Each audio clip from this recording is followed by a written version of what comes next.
बचा के जवानी से जिया पे राजा करा माने मानी न तरा जाई जो बंधुनु तान के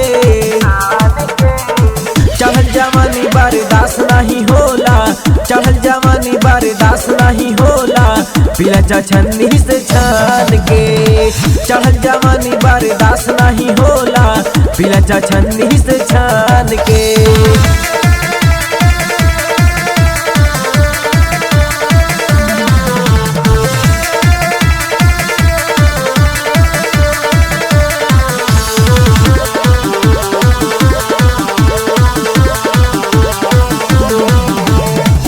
काहीं छोड़ा देला राजा ओरा में दाबा के झरला पानी तू से जपे लहंगा उठा के फीलिंग को समझिए और आगे बढ़िए। काहीं छोड़ा देला राजा ओरा में दाबा के झरला पानी तू से जपे लहंगा उठा के आवे चढ़ली जवानी नहीं महन के चढ़ल जवानी बर्दाश्त नहीं होला चढ़ल जवानी बर्दाश्त नहीं होला पिला चा छन्नी से छान के चढ़ल जवानी बर्दाश्त नहीं होला पिला चा छन्नी से छान के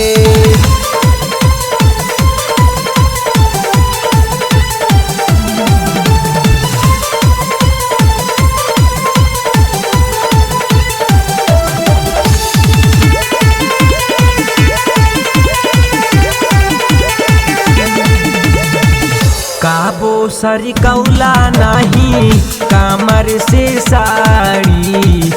अंकिता पिया तुहता मिललाया नाड़ी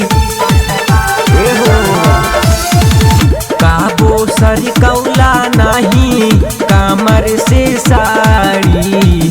अंकिता पिया तुहता मिललाया नाड़ी दिन तू बड़ा खाली ना हमके चढ़ल जवानी बर्दाश्त नहीं होला चढ़ल जवानी बर्दाश्त नहीं होला पिला चा छन्नी से छान के चढ़ल जवानी बर्दाश्त नहीं होला पिला चा छन्नी से छान के नैहर से लाइनी बचा के जवानी से जिया पे राजा करा माने मानी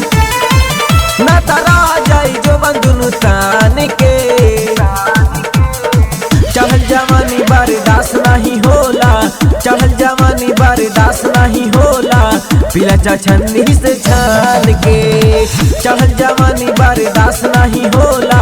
पिला चा छन्नी से छान के।